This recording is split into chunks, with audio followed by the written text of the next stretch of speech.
한국의 대처가 계속 이런 식이면 태국의 식민지로 만들어버리겠습니다. 영상에서 한 나라의 총리가 무례한 발언을 하고 있습니다. 이 영상을 본 그 나라 사람들은 실제로 한국에게 조심하라고 경고를 하는데요. 도대체 한 나라의 총리는 왜 이런 발언을 했으며 그 나라 사람들은 이러한 발언에 동조하고 있는 걸까요? 안녕하세요. 저는 미국의 대학교에 재학 중인 엘라입니다. 오늘 아침 캠퍼스는 여느 때와 다름없이 활기찼어요.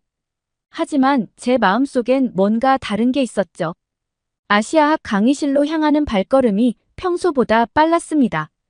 오늘 다룰 주제가 최근 뉴스의 핫 이슈였거든요.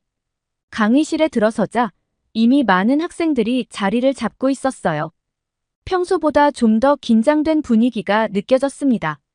노트북을 펴고 강의 준비를 하는데 옆자리의 친구 리사가 말을 걸었죠. 엘라, 오늘 강의 주제 들었어? 태국과 한국 사이의 갈등이래. 꽤 심각한 상황이라던데. 저는 고개를 끄덕이며 대답했어요. 응, 나도 뉴스에서 봤어. 교수님께서 어떻게 설명해 주실지 궁금해. 그때 교수님이 강의실에 들어오셨어요. 항상 온화한 미소를 지으시는 분이지만 오늘은 조금 심각한 표정이셨죠. 강단에 서시더니 목소리를 가다듬으셨습니다. 여러분, 안녕하세요. 오늘은 최근 국제뉴스의 주요 이슈인 태국과 한국 사이의 외교적 갈등에 대해 알아보도록 하겠습니다. 교수님의 말씀에 강의실이 조용해졌어요. 모두가 집중하는 게 느껴졌죠. 이 사건의 발단은 태국 총리의 한 발언에서 시작되었습니다. 여러분, 혹시 그 발언의 내용을 아는 분 있나요? 몇몇 학생들이 손을 들었지만 정확히 아는 사람은 없어 보였어요. 교수님께서 고개를 끄덕이시며 말씀하셨습니다. 네, 그럼 제가 설명해 드리죠. 태국의 패통탄 친나와 총리가 지난주 기자회견에서 한국을 식민지로 만들겠다는 충격적인 발언을 했습니다. 강의실에서 놀란 탄성이 들렸어요. 저도 이 말을 직접 들으니 충격이 컸죠. 교수님께서 계속해서 설명하셨습니다.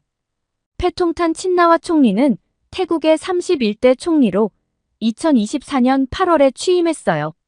그녀는 태국 정치계의 거물인 탁신 친나왓의 막내딸입니다.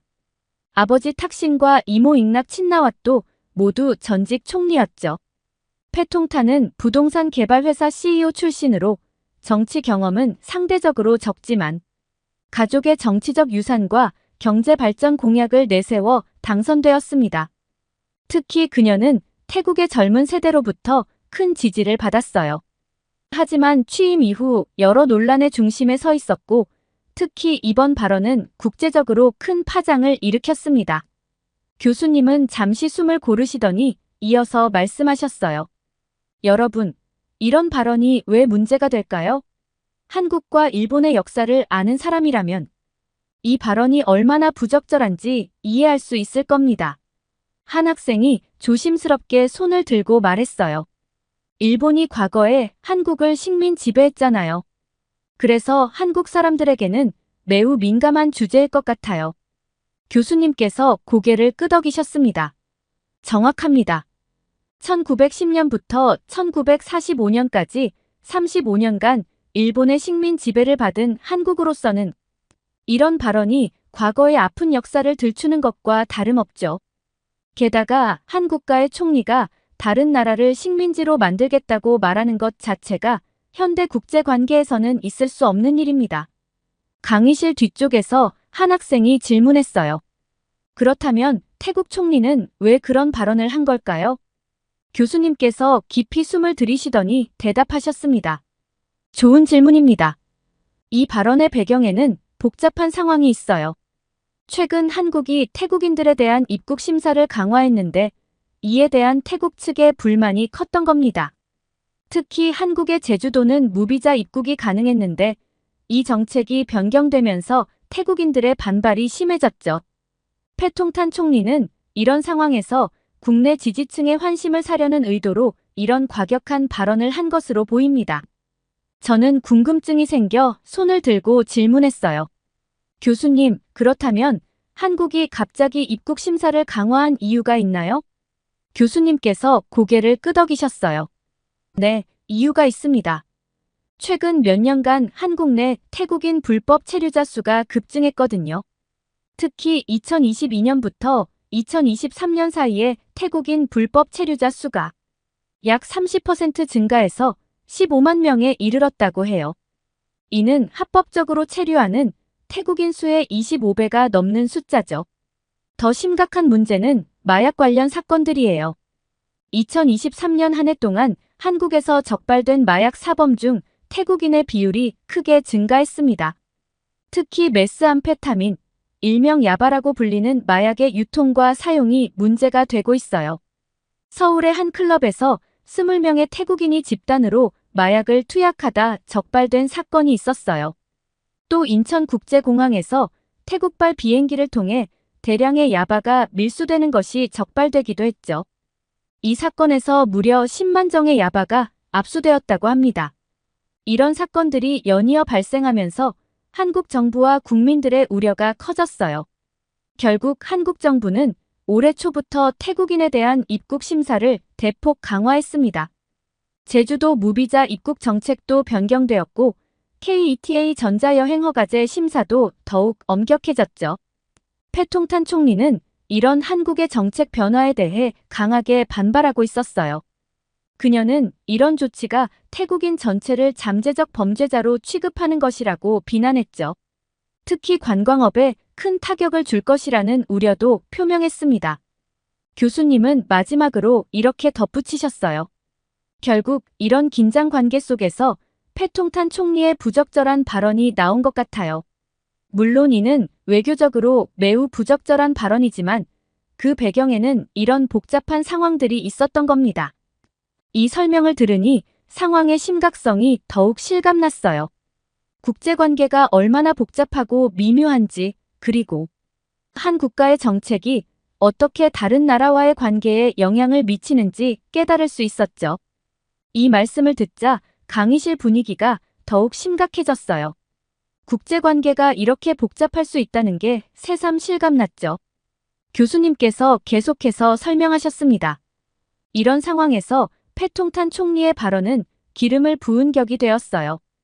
SNS에서는 해시태그 밴 코리아라는 해시태그가 순식간에 퍼져나갔고 양국 관계는 급속도로 악화되었습니다. 패통탄 총리의 발언은 그녀의 정치적 배경을 고려할 때 더욱 충격적이었죠. 친나와 가문은 태국 정치에서 큰 영향력을 가지고 있지만 동시에 논란의 중심에 있었어요. 이번 발언으로 인해 패통탄 총리의 정치적 미숙함이 드러났다는 평가도 나오고 있습니다. 한 학생이 궁금하다는 듯 물었어요. 그럼 태국 국민들도 모두 총리의 말에 동의한 건가요? 교수님께서 고개를 저으셨습니다. 그렇지는 않습니다. 오히려 많은 태국 국민들도 패통탄 총리의 발언에 대해 비판적이에요. 국제관계를 해치는 부적절한 발언이라고 보는 거죠. 하지만 동시에 한국의 입국 정책에 대한 불만도 크기 때문에 복잡한 여론이 형성되고 있습니다. 패통탄 총리의 지지 기반인 젊은 층에서도 이번 발언에 대해 실망감을 표하는 목소리가 나오고 있어요. 저는 이 상황이 얼마나 심각한지 점점 더 실감하고 있었어요. 국가 간의 관계가 이렇게 하나의 발언으로 급변할 수 있다는 게 놀라웠죠. 이 사건이 양국 관계에 미친 영향은 생각보다 더 심각해요. 특히 경제적인 측면에서 태국이 받은 타격이 상당합니다. 여러분, 한국의 추석에 대해 들어보셨나요? 몇몇 학생들이 고개를 끄덕였고 저도 한국의 추석에 대해 조금은 알고 있었어요. 교수님께서 설명을 계속하셨습니다. 한국의 추석은 매년 9월 말이나 10월 초에 있는 큰 명절이에요. 보통 이 시기에 한국인들이 해외여행을 많이 가는데 특히 태국은 인기 있는 목적지 중 하나였죠. 하지만 올해는 상황이 많이 달라졌습니다. 교수님은 화면에 몇 가지 그래프를 보여주셨어요. 이 그래프를 보세요. 작년 추석 연휴 기간 동안 약 20만 명의 한국인이 태국을 방문했어요. 하지만 올해는 그 수가 급감했습니다. 무려 75%가 감소한 거예요. 학생들 사이에서 논란 탄성이 들렸고 저도 그 수치에 깜짝 놀랐어요. 이는 태국 경제에 큰 타격을 주고 있습니다. 태국 관광청에 따르면 이로 인한 경제적 손실이 약 5억 달러에 이른다고 해요. 특히 방콕, 푸켓, 치앙마이 같은 주요 관광지들이 큰 타격을 받았죠. 교수님은 잠시 말을 멈추고 교실을 둘러보셨어요. 모든 학생들이 심각한 표정으로 듣고 있었죠.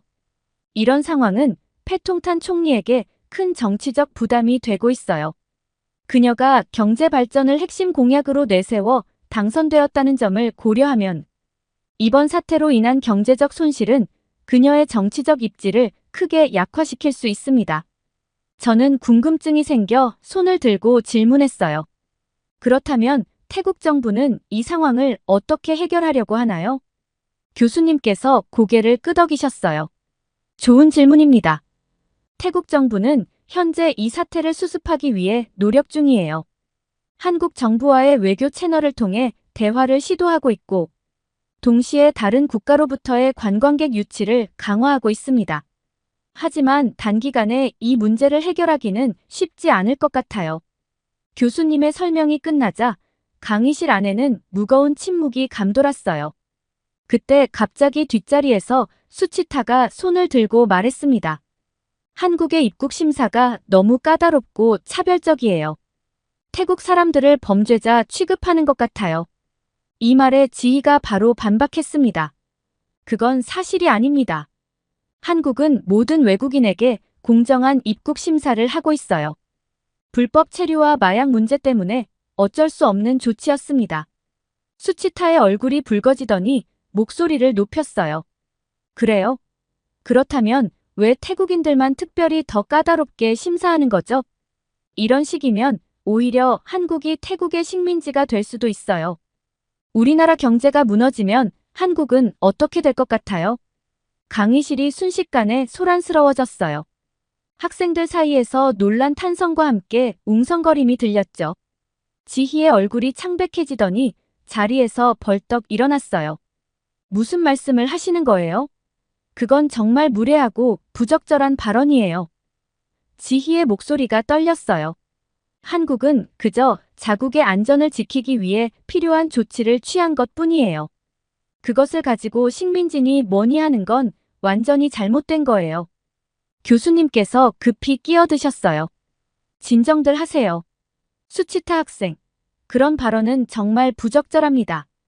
국가 간의 관계를 그런 식으로 표현하는 것은 매우 위험하고 오해의 소지가 있어요. 앞으로는 그런 표현을 삼가주길 바랍니다. 지희가 차분하게 대답했습니다.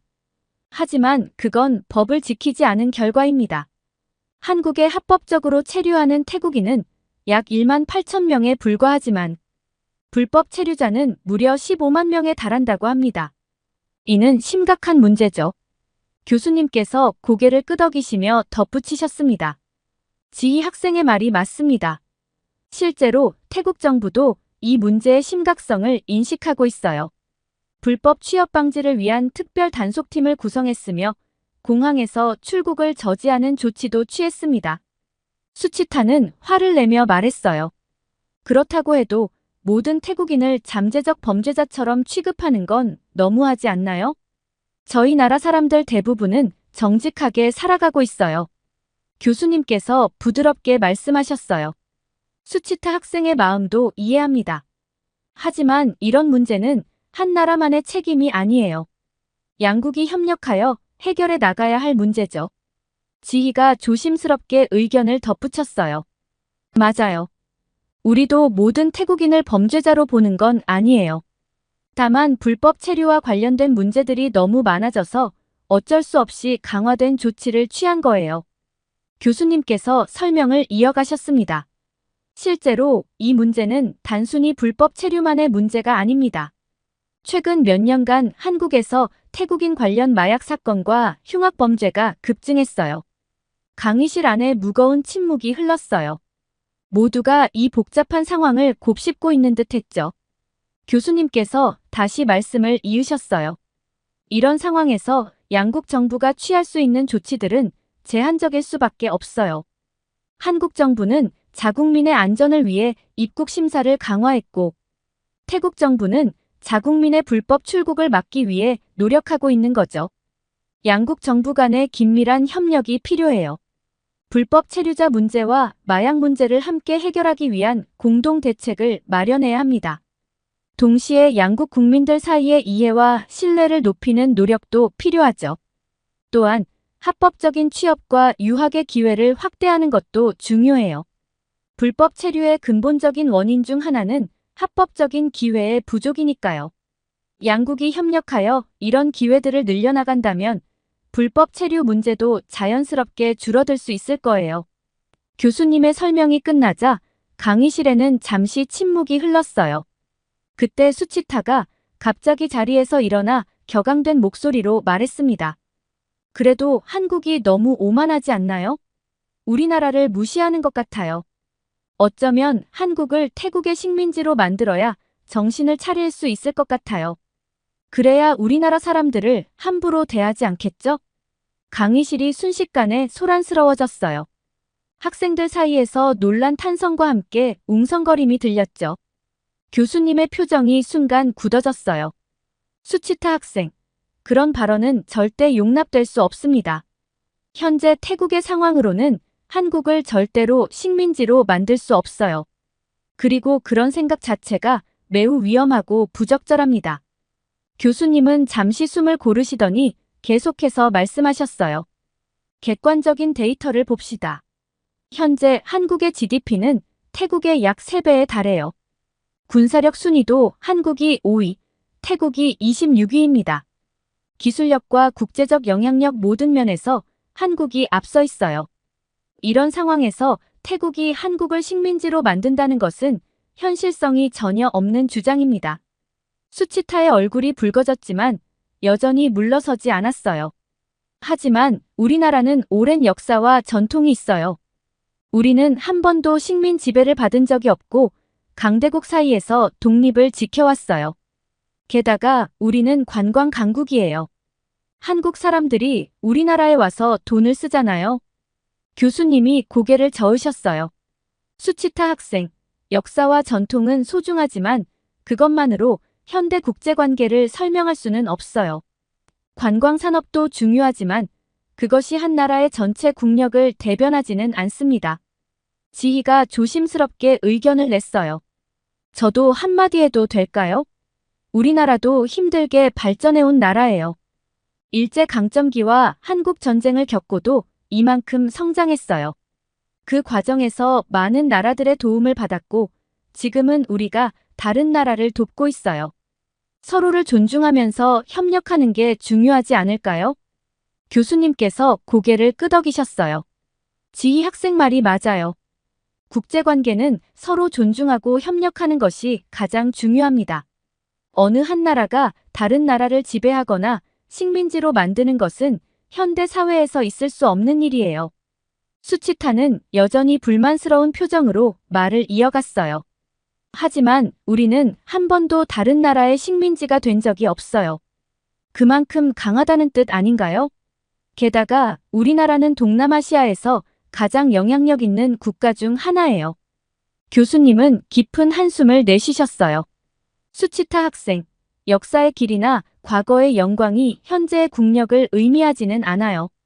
현대 사회에서는 경제력, 기술력, 국제사회에서의 영향력 등이 더 중요합니다. 지희가 조심스럽게 의견을 덧붙였어요. 맞아요. 우리나라도 현재 우리가 이룩한 경제 발전과 기술 혁신을 더 자랑스럽게 생각해요. 과거에 얽매이기보다는 현재와 미래를 바라보는 게 중요하지 않을까요?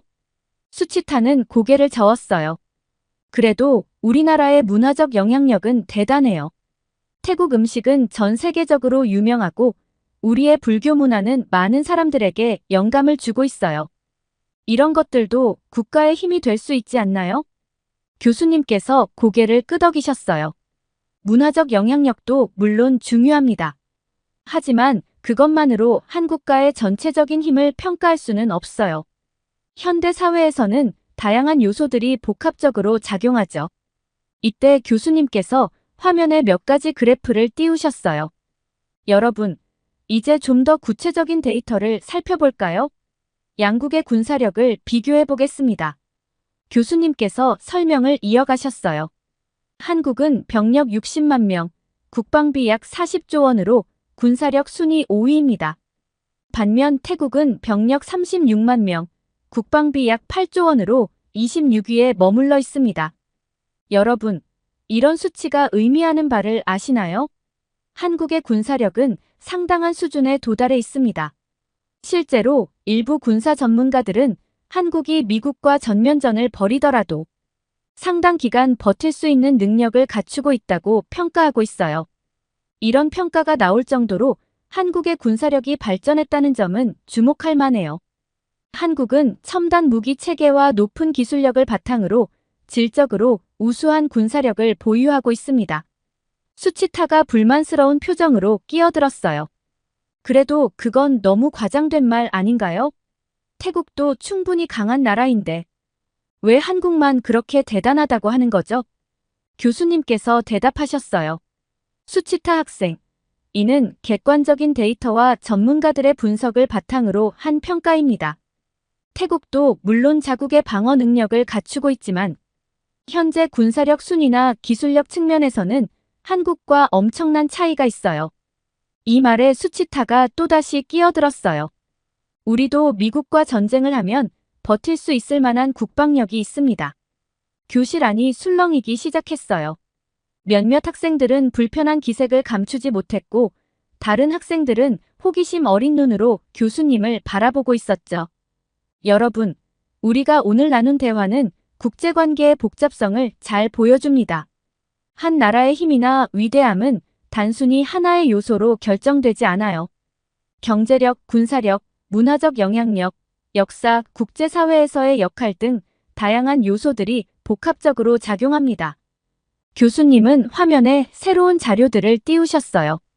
예를 들어 경제 지표를 보면 2023년 기준 한국의 GDP는 약 1.7조 달러로 세계 13위, 태국은 약 5천억 달러로 26위예요. 1인당 GDP는 한국이 약 3만 3천 달러, 태국이 약 7천 달러입니다.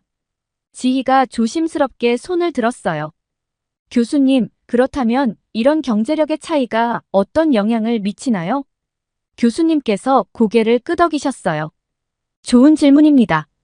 경제력의 차이는 국가의 전반적인 발전 수준과 국민들의 삶의 질에 큰 영향을 미칩니다.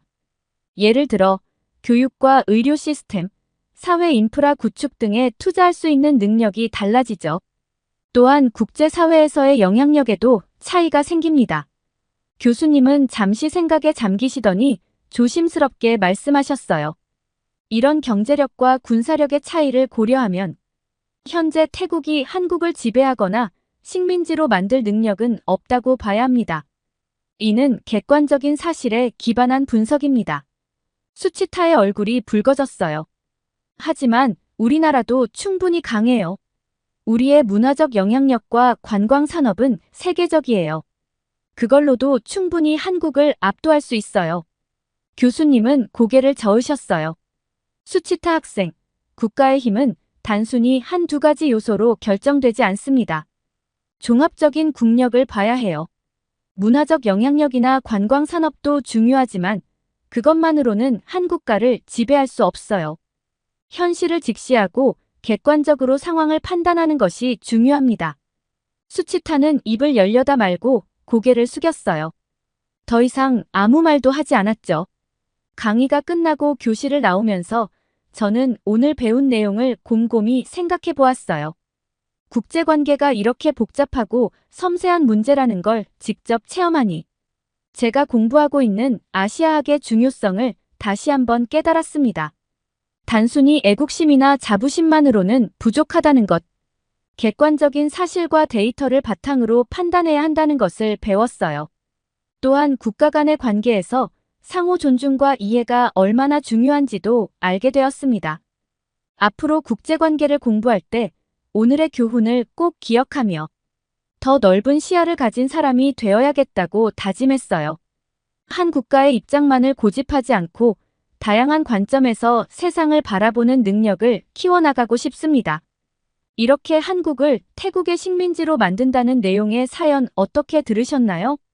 객관적인 지표가 말하고 있듯이 아직 태국은 한국의 경제력과 군사력을 이기지 못하는데 이런 발언을 듣게 되니 정말 화가 났습니다. 여러분들의 의견은 어떠신가요? 다양한 의견을 댓글을 통해 공유해주세요. 긴 영상 시청해주셔서 감사드리고 영상 재미있으셨다면 구독과 좋아요 부탁드립니다. 태국 불법 체류자들이 한국에서 마약을 공급하다 적발된 사건들이 있습니다. 그리고 한국 관광객들이 사라진 태국의 중국인 관광객을 유치시키자 끔찍한 일들이 벌어지고 있습니다. 명문대학교 강의실에서 태국의 현재 상황에 대해 교수가 설명하고 있습니다. 그리고는 이 사건들에 대한 다양한 자료들을 보여주고 이내 강의실은 충격에 휩싸이게 됩니다. 도대체 태국에서는 어떤 일들이 벌어지고 있는 걸까요? 안녕하세요. 제 이름은 아일라. 영국의 한 명문 대학교에서 아시아학을 전공하고 있는 학생이에요. 저는 오늘도 평소와 다름없이 아시아학 강의실에 앉아 있었어요. 창밖으로 보이는 영국의 회색빛 하늘과는 달리 제 마음은 설렘으로 가득 차 있었죠. 아시아 문화에 대한 제 관심은 어릴 적 할머니께서 들려주신 실크로드 이야기에서 시작되었답니다. 그 이야기들은 제게 신비로운 동방의 세계를 상상하게 해주었고 그 후로 아시아의 역사와 문화에 푹 빠지게 되었어요. 대학에 입학한 후 저는 아시아학과를 선택했고 지금까지 한 번도 그 선택을 후회한 적이 없었죠. 오늘은 특히 기대되는 강의였어요. 이번 학기 휴가 때 아시아 여행을 계획하고 있었거든요. 태국의 황금빛 사원들, 한국의 현대적인 도시와 전통적인 한옥, 일본의 고유한 정원들, 상상만으로도 가슴이 뛰었답니다. 그래서 이 수업이 더욱 기대되었던 거예요. 강의실은 서서히 학생들로 채워지고 있었어요. 다양한 국적의 학생들이 3355 모여 앉았죠. 그때 교수님이 강의실에 들어오셨어요. 우리는 모두 조용히 자리에 앉았죠. 교수님은 책상에 서류를 올려놓으시더니 우리를 향해 미소 지으셨어요. 안녕하세요, 여러분. 오늘은 아주 흥미로운 주제로 강의를 시작하겠습니다. 최근 아시아 국가들 사이의 관계, 특히 한국과 태국에 초점을 맞춰볼 거예요. 교수님의 목소리에는 항상 열정이 가득했어요. 그분의 강의를 들으면 마치 직접 그 나라들을 여행하는 것 같은 기분이 들곤 했죠. 최근 한국에서는 태국 불법 체류자들로 인해 심각한 문제를 겪고 있습니다. 특히 이들이 각종 범죄에 연루되면서 상황이 더욱 심각해지고 있죠. 신원이 명확하지 않아 한국 정부에서도 대처하기 어려운 상황입니다.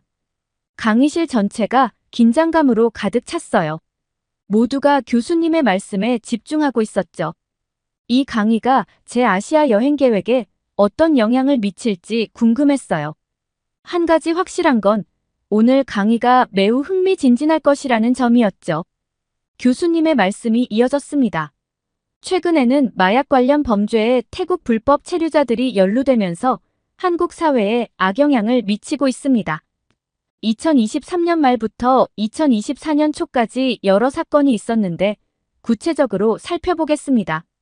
강의실은 숨소리조차 들리지 않을 정도로 조용해졌어요. 저는 펜을 꽉 쥐고 교수님의 말씀에 귀를 기울였죠. 먼저 2023년 11월 28일 인천국제공항에서 발생한 사건부터 알아볼까요? 교수님이 슬라이드를 넘기셨어요. 화면에는 공항 보안 검색대의 모습이 보였습니다. 이날 방콕에서 인천으로 들어오는 항공편에서 태국인 3명이 대량의 메스암페타민, 일명 야바를 밀수하려다 적발되었습니다. 교수님은 잠시 숨을 고르시더니 계속해서 말씀하셨어요.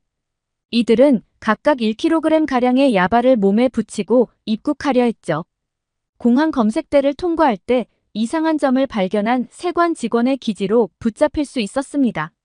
놀라운 점은 이들 모두 한국에 불법 체류 경험이 있는 사람들이었다는 거예요. 이 사건으로 한국 당국은 태국발 항공편에 대한 검색을 강화했습니다. 그 결과 12월 한 달 동안 추가로 5명의 태국인 마약 운반책이 적발되었죠. 이들 모두 비슷한 수법으로 야바를 밀반입하려 했습니다. 화면이 다시 바뀌었어요. 이번에는 서울의 번화가 사진이 보였습니다. 2024년 1월 15일 서울 강남구의 한 유흥업소에서 또 다른 충격적인 사건이 발생했습니다. 이곳에서 태국인 불법 체류자들이 운영하는 마약 유통 조직이 검거되었습니다. 경찰은 6개월간의 잠복 수사 끝에 이들을 검거할 수 있었죠. 이 조직은 태국에서 들여온 야바를 한국 내 유흥업소를 통해 유통했습니다. 특히 충격적인 것은 이들이 한국인 마약 사용자들에게 직접 마약을 공급한 정황도 포착되었다는 점입니다. 검거된 10명의 태국인 중 8명이 불법 체류자였으며 나머지 2명도 관광비자로 입국해 체류 기간을 넘긴 상태였습니다. 여러분, 이 사건의 심각성을 아시겠죠? 이는 단순한 마약 사건이 아닙니다. 국가 간 문제로 비화될 수 있는 심각한 사안이에요.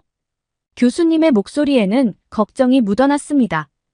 이 사건 이후 한국 경찰은 서울 전역의 유흥업소에 대한 대대적인 단속을 시작했습니다. 그 결과 2월 한 달 동안 추가로 15명의 태국인 불법 체류자가 마약 관련 혐의로 체포되었죠. 이들 중 일부는 한국 연예인들에게 마약을 공급한 혐의도 받고 있습니다. 저는 깜짝 놀라 펜을 떨어뜨렸어요.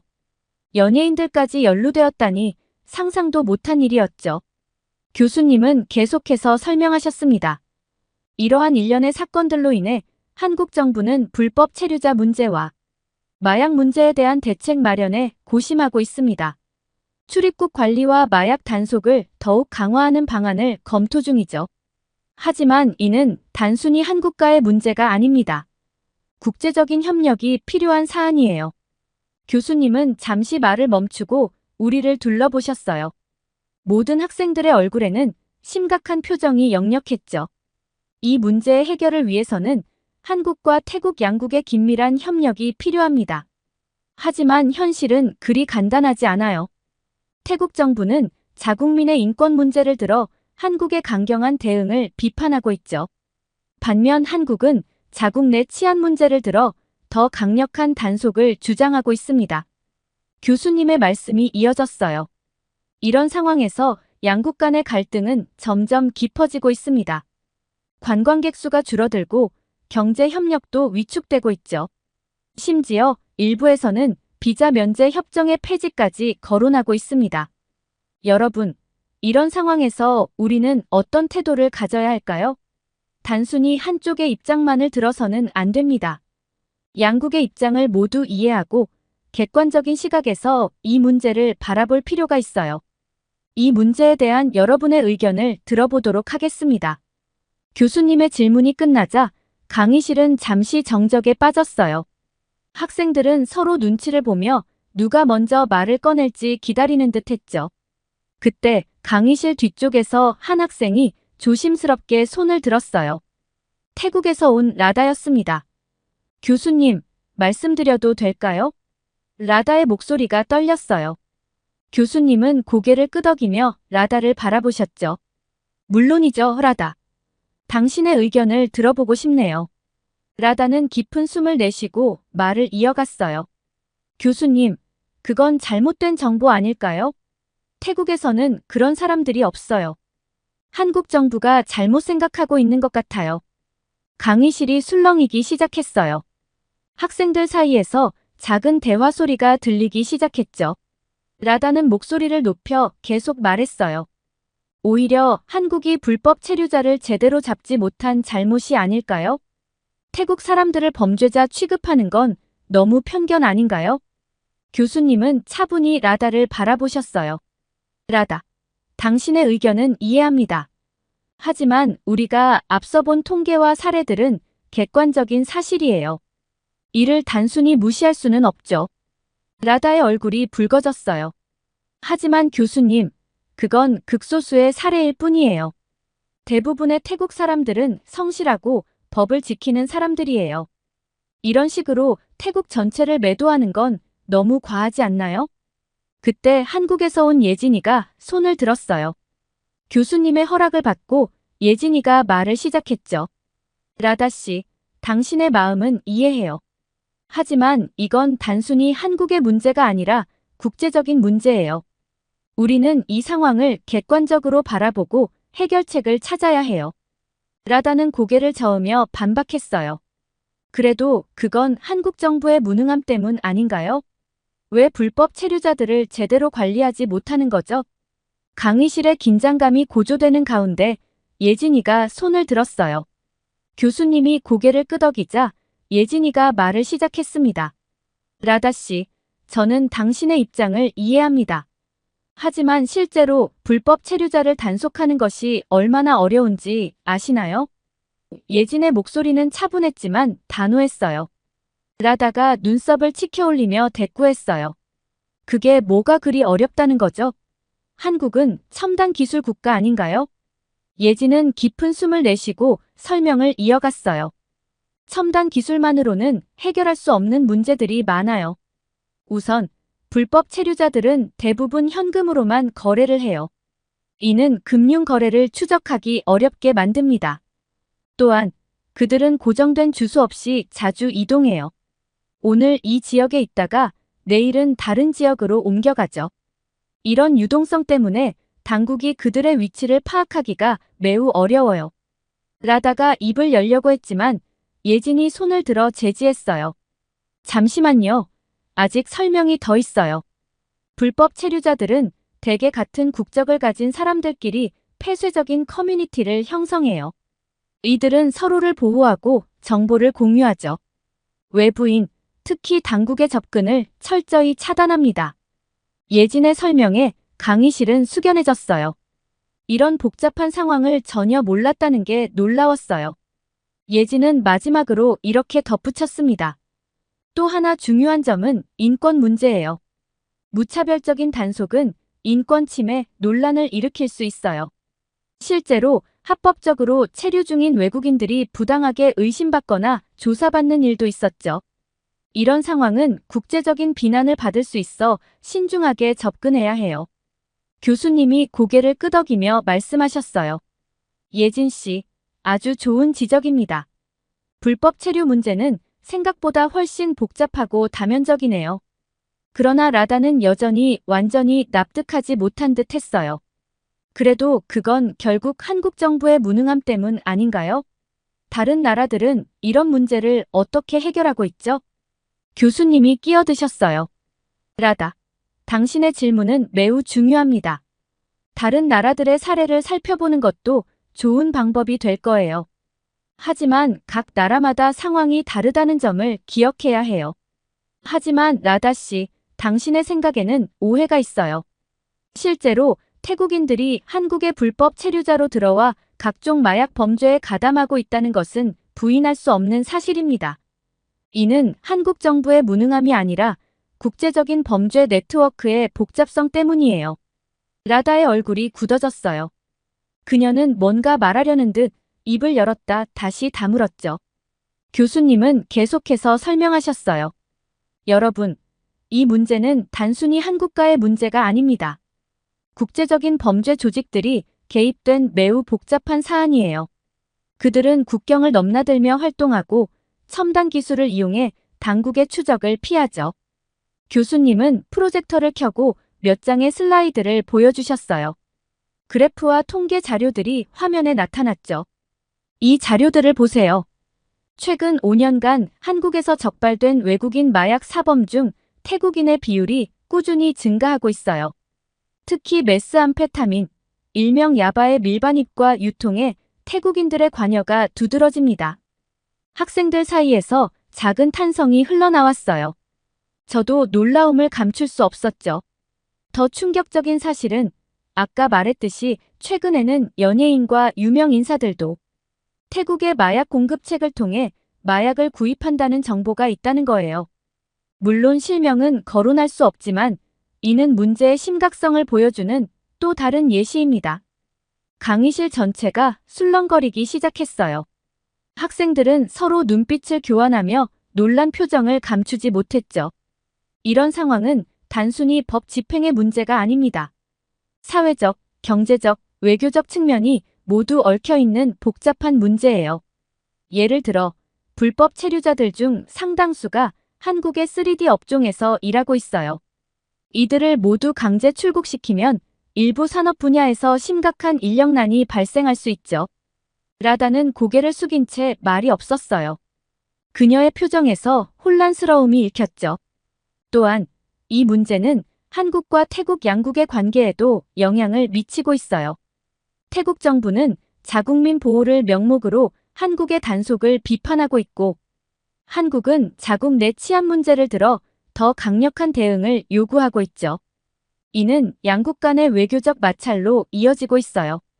저는 이 모든 정보를 받아들이며 깊은 생각에 잠겼어요. 아시아 여행을 꿈꾸던 제 마음속에 복잡한 감정이 교차했죠.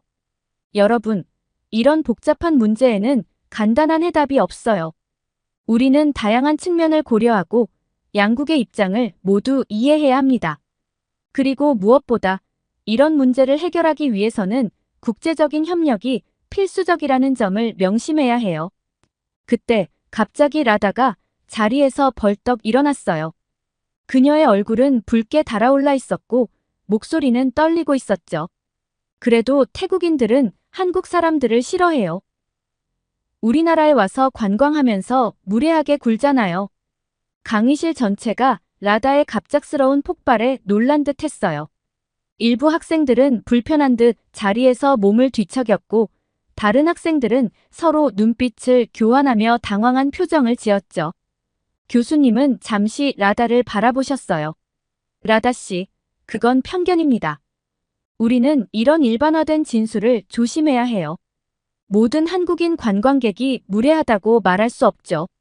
마찬가지로 모든 태국인이 한국인을 싫어한다고 말할 수도 없어요. 오히려 최근 태국에 한국인 관광객이 오지 않아 경제적 피해가 크다고 합니다.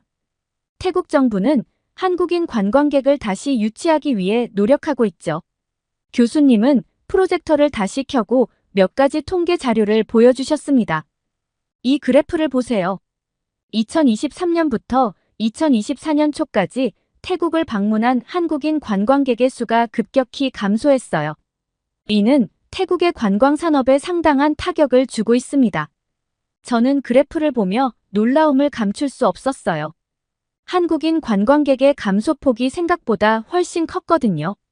태국 정부는 이 상황을 매우 심각하게 받아들이고 있어요. 한국인 관광객들이 태국 경제에 미치는 영향이 크기 때문이죠. 실제로 태국의 여러 관광지에서는 한국어 안내 서비스를 확대하고 한국인들의 취향에 맞는 관광 상품을 개발하는 등 다각도로 노력하고 있습니다. 이 말을 들은 라다의 표정이 복잡해 보였어요. 그녀는 잠시 침묵하다가 다시 입을 열었습니다. 하지만 교수님, 그래도 우리나라에 한국인들이 너무 많이 와서 문제가 되고 있어요.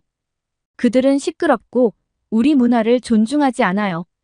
게다가 술을 마시고 소란을 피우는 경우도 많고요. 라다, 당신의 걱정을 이해합니다. 하지만 우리는 일반화의 위험성을 항상 경계해야 해요. 모든 한국인 관광객이 그렇다고 말할 수는 없겠죠. 오히려 최근에는 다른 국가의 관광객들로 인한 새로운 문제들이 대두되고 있어요. 교수님은 잠시 말을 멈추고 강의실을 둘러보셨어요. 모든 학생들이 집중하고 있었죠. 태국 정부가 한국인 관광객 감소에 대응하여 다른 국가의 관광객, 특히 중국인 관광객을 유치하려 노력했습니다. 하지만 이로 인한 새로운 문제들이 발생하고 있어요. 교수님은 프로젝터로 몇 장의 사진을 보여주셨어요. 태국의 유명 관광지들이었죠. 예를 들어 일부 중국인 관광객들의 행동으로 인해 현지인들의 불만이 고조되고 있습니다. 공공장소에서의 똥을 싸는 무례한 행동, 현지 문화에 대한 이해 부족, 환경 훼손 등 다양한 문제가 보고되고 있어요. 라다가 끼어들었어요. 그건 한국인들이 저지른 일 아닌가요? 교수님은 고개를 끄덕이셨어요. 안타깝게도 한국인이 아닌 중국인들의 사례들도 보고되고 있습니다. 일부 중국인들은 태국 상인들에게 화를 내며 음식이 맛없으니 환불해달라는 억지스러운 요구를 하기도 하고 아무렇지 않게 거리에 똥을 싸고 가기 때문에 태국 상인들은 아침마다 중국인들이 싸놓은 똥을 치우는 일을 한다고 합니다. 교수님은 이어서 말씀하셨어요. 태국 상인의 인터뷰를 보겠습니다. 아침마다 일어나서 기도하고 있어요. 제발 오늘은 우리 가게 앞에 똥이 없기를 바라면서요. 그들은 밤낮 가리지 않고 우리가 보는 앞에서도 똥을 싸놓더라고요. 심지어는 그들은 죄책감도 느끼지 않고 우리 상인들이 뭐라고 해도 무시한 채 볼일을 보곤 하죠. 한국인 관광객들이 너무나 그리워요. 돈을 벌지 않아도 좋으니 제발 중국인들을 추방시켜 주시고 다시는 태국에 오지 못하게 해주세요. 라다는 고개를 숙이고 있었어요. 그녀의 표정에서 혼란스러움이 읽혔죠. 하지만 그녀의 표정이 변하면서 말했죠. 그래도 태국인들은 한국인을 싫어하고 관광객으로 받지 않아요. 지금 잘못된 보도자료를 보고 이야기하시는 것 같은데요. 교수님은 화면에 몇 가지 통계 자료를 보여주셨어요. 이 자료를 보면 관광객들의 행동에 대한 불만은 다양한 국적에 걸쳐 있습니다. 중요한 건 서로의 문화를 이해하고 존중하는 자세예요. 라다는 여전히 불만스러운 표정이었어요. 그래도 교수님, 우리나라에서는 한국의 관광객들을 더 이상 받고 싶어 하지 않아요. 그들의 행동 때문에 많은 문제가 생기고 있거든요. 그때 예진이가 다시 손을 들었어요. 저도 SNS를 통해 이런 일들을 많이 봤어요. 태국 현지인들이 한국인 관광객을 그리워한다는 게시물을 자주 볼 수 있었습니다. 예진이의 말에 강의실의 분위기가 바뀌었어요. 교수님은 관심 있게 예진이를 바라보셨죠. 예진 씨, 그런 게시물들의 내용을 좀 더 자세히 말해줄 수 있나요? 교수님이 물으셨어요. 예진이는 고개를 끄덕이며 말을 이어갔어요. 네, 제가 본 게시물들 중에는 이런 내용들이 있었어요. 한 태국 호텔 직원이 쓴 글인데 한국 손님들은 항상 예의 바르고 친절했어요. 그들이 다시 태국에 오기를 기다리고 있어요 라고 했어요. 학생들 사이에서 작은 탄성이 들렸어요. 예진이는 계속해서 말했죠. 또 다른 게시물에서는 방콕의 한 식당 주인이 한국 손님들은 항상 음식을 맛있게 먹어주고 우리 문화에 대해 깊은 관심을 보여줬어요. 그들의 웃는 얼굴이 그리워요라고 썼더라고요. 라다의 표정이 점점 굳어갔어요. 그녀는 입술을 깨물며 뭔가 말하려는 듯 보였지만 결국 아무 말도 하지 못했죠. 예진이는 마지막으로 이렇게 덧붙였어요. 가장 인상 깊었던 건 푸켓의 한 해변 청소부의 글이었어요. 한국 관광객들은 항상 쓰레기를 정리하고 가요. 심지어 다른 사람들이 버린 쓰레기도 주워서 버리는 모습을 봤어요. 그 친절함에 감동했어요 라고 썼더라고요. 강의실은 잠시 침묵에 빠졌어요. 라다는 고개를 숙인 채 아무 말도 하지 않았죠. 그녀의 얼굴에는 복잡한 감정이 교차하고 있었어요. 교수님은 잠시 생각에 잠기셨다가 말씀을 이어가셨어요. 여러분, 오늘 우리는 매우 중요한 주제에 대해 이야기를 나눴습니다. 관광은 단순히 즐거움을 위한 활동이 아니에요. 그것은 문화와 문화, 사람과 사람이 만나는 중요한 접점이죠. 교수님의 목소리에는 진지함이 묻어났어요. 우리는 타국을 방문할 때 그 나라의 문화와 사람들을 존중해야 합니다. 동시에 관광객을 맞이하는 입장에서도 열린 마음으로 다양성을 받아들일 줄 알아야 해요. 상호 이해와 존중. 이것이 바로 진정한 국제 교류의 핵심입니다. 강의가 끝나고 나오면서 저는 깊은 생각에 잠겼어요. 제가 꿈꾸던 아시아 여행이 새로운 의미를 갖게 된 것 같았죠. 단순히 명소를 둘러보는 것이 아니라 그 나라의 문화를 이해하고 현지인들과 진정한 교류를 나누는 것. 그것이 바로 제가 앞으로 추구해야 할 여행의 모습이라는 걸 깨달았어요. 강의실을 나서면서 저는 마음속으로 다짐했어요. 앞으로 어느 나라를 가든 그곳의 문화를 존중하고 현지인들과 진심 어린 교류를 나눠야겠어. 그것이 바로 진정한 세계 시민으로서의 자세니까. 이날의 강의는 제게 관광의 의미를 새롭게 생각하게 해준 소중한 시간이었어요. 앞으로의 여행이 더욱 기대되는 이유였죠. 이렇게 태국인 불법 체류자들이 한국에서 저지르는 범죄에 대한 사연 어떻게 들으셨나요? 한국에서 마약을 유통하면서 나쁜 범죄를 저지른다는 사실에 놀랐고, 한국인이 사라진 태국의 중국인 관광객을 채우니 이에 따른 심각한 문제에 대해서도 다시 한번 생각하게 되었습니다. 여러분들의 의견은 어떠신가요? 다양한 의견을 댓글을 통해 공유해주세요. 긴 영상 시청해주셔서 감사드리고 영상 재미있으셨다면 구독과 좋아요 부탁드립니다. 네가 지금 이 문제를 스스로 풀었다고? 분명 문제가 유출됐거나 미리 수를 써서 문제를 푼 거 아니야? 미국의 하버드 대학교에서 한 학생이 화가 난 표정으로 이야기를 하고 있습니다.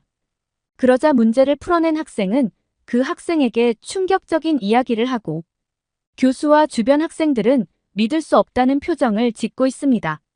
도대체 미국의 하버드 대학교 강의실에서는 어떤 일이 일어난 걸까요? 안녕하세요. 저는 하버드 대학교 수학과 1학년에 재학 중인 조이입니다. 평범한 미국 학생이었던 제 삶은 하버드에 입학하면서 180도 바뀌었어요. 하버드는 정말 다양한 국적의 인재들이 모이는 곳이죠. 전 세계에서 온 학생들과 함께 수업을 듣고 프로젝트를 하고 기숙사 생활을 하는 건 정말 특별한 경험이에요. 때로는 문화적 차이 때문에 오해가 생기기도 하지만 그런 과정을 통해 서로를 이해하게 되는 것 같아요. 그 중에서도 특히 눈에 띄는 학생이 있었는데 바로 중국에서 온 샤오위였습니다. 샤오위는 첫 수업부터 남다른 존재감을 뽐냈어요. 항상 자신감 넘치는 태도로 수업에 임했고 질문도 많이 했죠. 처음에는 그저 열정적인 학생이라고만 생각했어요. 하지만 시간이 지날수록 샤오위의 말과 행동에서 불편한 점을 발견하게 됐습니다. 그는 틈만 나면 중국의 우수성을 자랑했어요. 중국의 교육 시스템은 세계 최고야. 중국 학생들의 수학 실력은 다른 나라와 비교가 안 돼 같은 말들을 자주 했죠. 특히 아시아 국가 중에서도 한국을 무시하는 발언을 종종 했어요. 한국인들은 중국인들을 절대 이길 수 없어. 한국보다 중국에 우수한 인재들이 많아 같은 말들이었죠. 처음에는 그저 개인적인 의견이려니 했지만 점점 그의 말에서 악의가 느껴졌어요. 우리 반에는 한국에서 온 민이라는 학생도 있었는데 샤오위는 유독 민이를 대할 때 고압적인 태도를 보였어요. 수업 중 민이가 발표를 할 때면 비아냥거리는 표정을 짓곤 했죠. 저는 처음에는 그저 애국심이 강한 학생이라고만 생각했습니다. 하지만 점점 샤오위의 행동이 단순한 애국심을 넘어선다는 걸 깨닫게 됐어요. 그의 말과 행동은 다른 나라와 문화를 존중하지 않는 편견에 가득 차 있었죠. 시간이 지나면서 저는 샤오위의 행동이 점점 더 악의적으로 변해가는 것을 목격했어요. 특히 한국 유학생 미니에 대한 그의 태도는 정말 심각했죠. 한 번은 미니가 수업에 3분 늦은 적이 있었어요.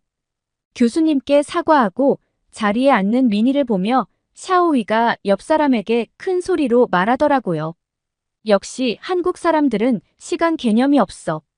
중요한 수업인데 늦게 오다니. 미니가 들으라는 듯이 일부러 그런 말을 한 게 분명했어요. 또 다른 때는 그룹 프로젝트를 할 때였죠.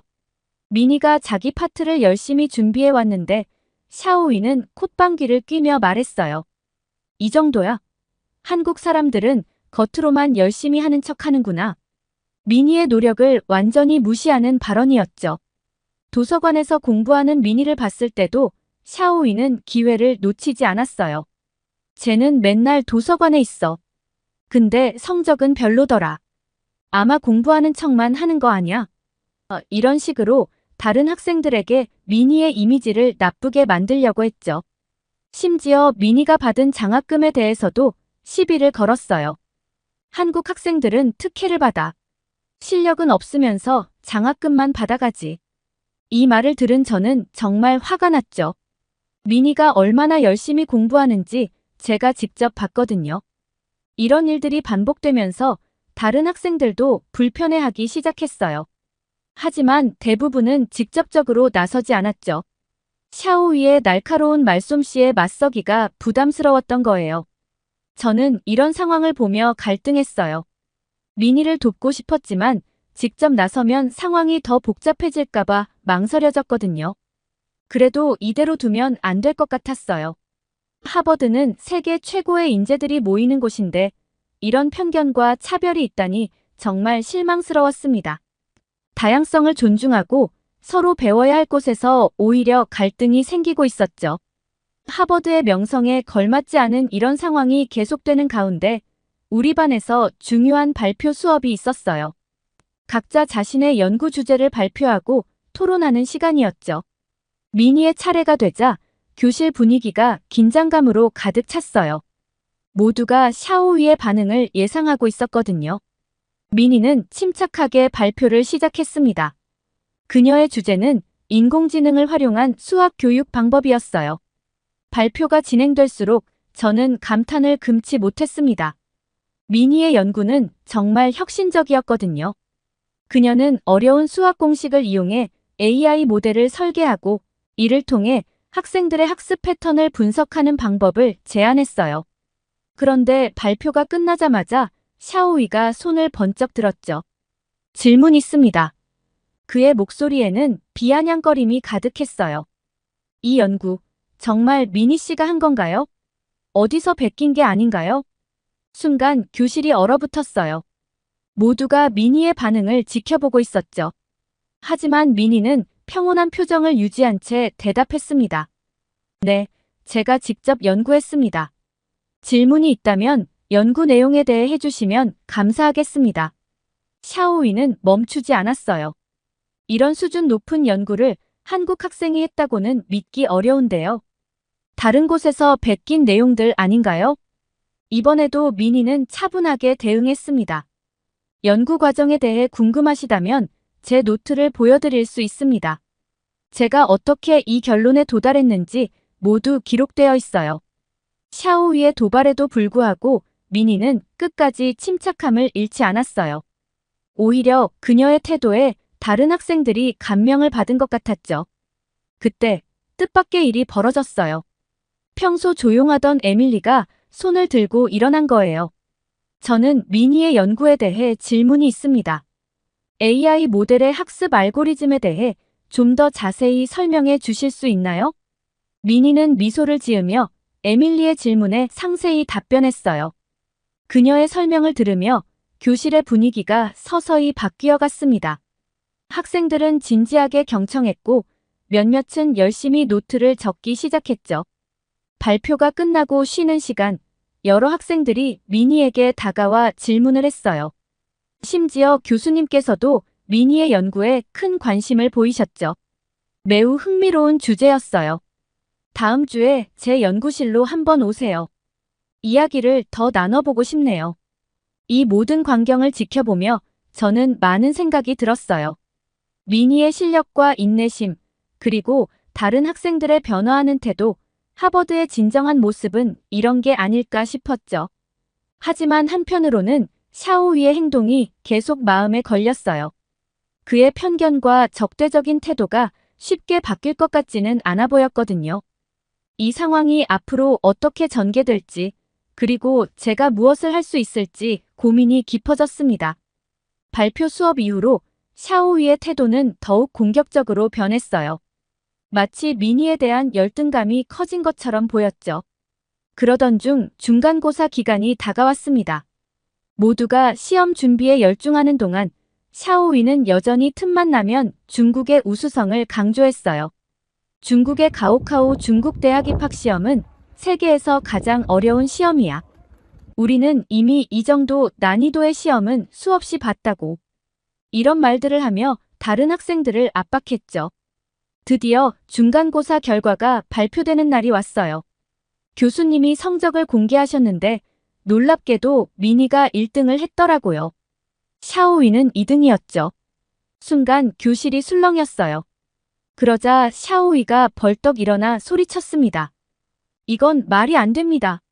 분명 시험지가 유출됐을 거예요. 미니가 1등을 할 리가 없어요. 교수님은 침착하게 대응하셨어요. 샤오위 학생, 그런 주장을 하려면 증거가 필요합니다.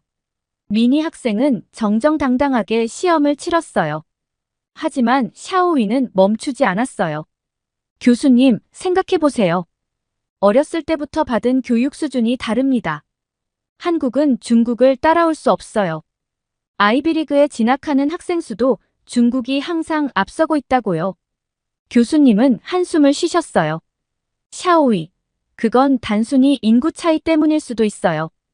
개인의 능력을 국가 단위로 일반화하는 건 위험합니다. 그러자 샤오위가 더 흥분해서 말했어요. 아닙니다.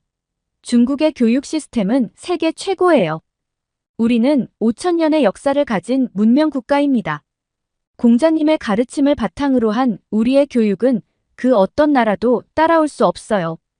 이 말에 몇몇 학생들이 불편한 기색을 보였어요. 한 학생이 조심스럽게 말했죠. 하지만 샤오위, 그건 너무 주관적인 견해 아닐까? 각 나라마다 장단점이 있지 않을까? 샤오위는 그 학생을 노려보며 말했어요. 넌 모르는 거야. 중국의 과학기술 발전 속도를 봐. 우리는 곧 미국을 추월할 거야. 심지어 우주 개발에서도 우리가 앞서가고 있다고. 이쯤 되자 교수님이 단호하게 말씀하셨어요.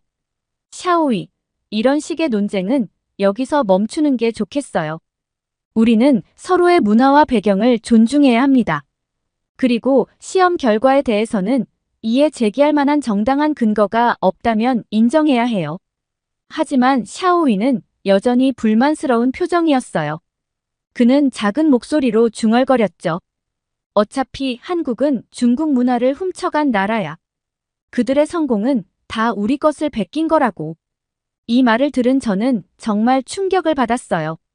이렇게까지 편견에 사로잡힌 사람과 어떻게 대화를 나눌 수 있을까 고민되더라고요. 한편 민희는 이 모든 상황에서 놀라울 정도로 침착함을 유지했어요. 그녀는 조용히 자리에서 일어나 말했습니다. 샤오위 학생, 당신의 의견은 존중합니다. 하지만 저는 제 실력으로 정정당당하게 이 결과를 얻었어요.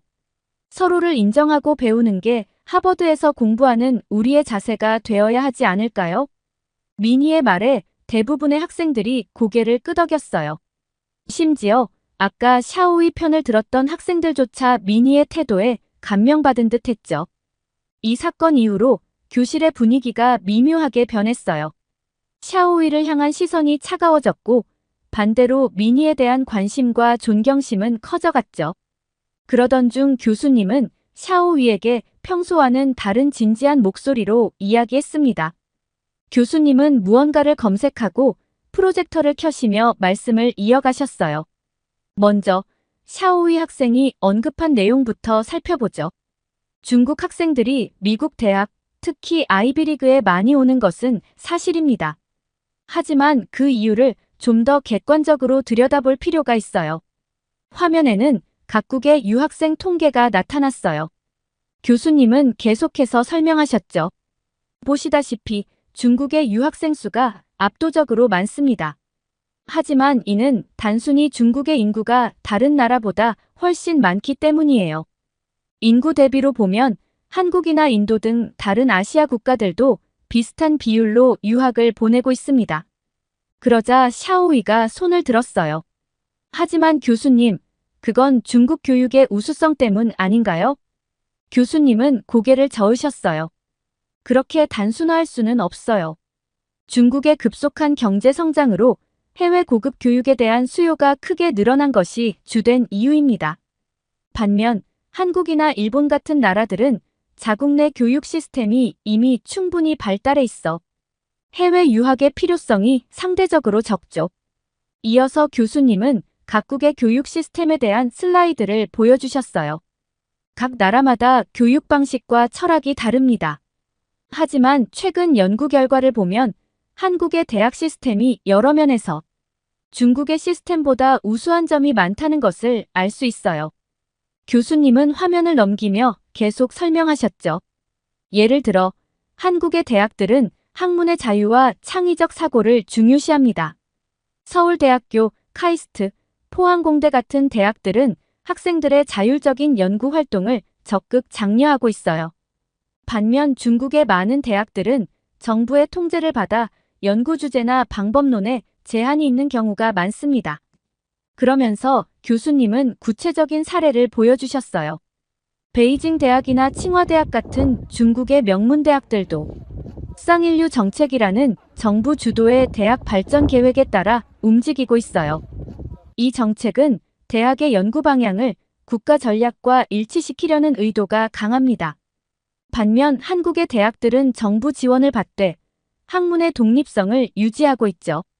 국제학술지 논문 발표 건수를 보면 더 명확해집니다. 2015년부터 2020년까지의 데이터를 보면 한국의 대학들이 인구 대비 훨씬 더 많은 논문을 발표하고 있어요. 특히 피인용 지수가 높은 우수 논문의 비율이 한국이 중국을 크게 앞서고 있습니다. 글로벌 기업 취업률을 보면 한국 대학 졸업생들의 성과가 두드러집니다. 삼성, LG, 현대 같은 한국 기업들이 세계 시장에서 선전하면서 한국 대학 졸업생들의 가치가 높아졌어요. 반면 중국 대학 졸업생들은 언어 장벽과 문화적 차이로 인해 글로벌 시장 진출에 어려움을 겪는 경우가 많습니다. 가장 중요한 것은 학문의 자유예요. 한국의 대학들은 정치적, 이념적 제약 없이 다양한 주제에 대해 자유롭게 연구하고 토론할 수 있는 환경을 제공합니다. 하지만 중국의 경우 특정 주제들은 여전히 터부시되고 있어요. 이는 학문 발전에 큰 걸림돌이 될 수 있습니다.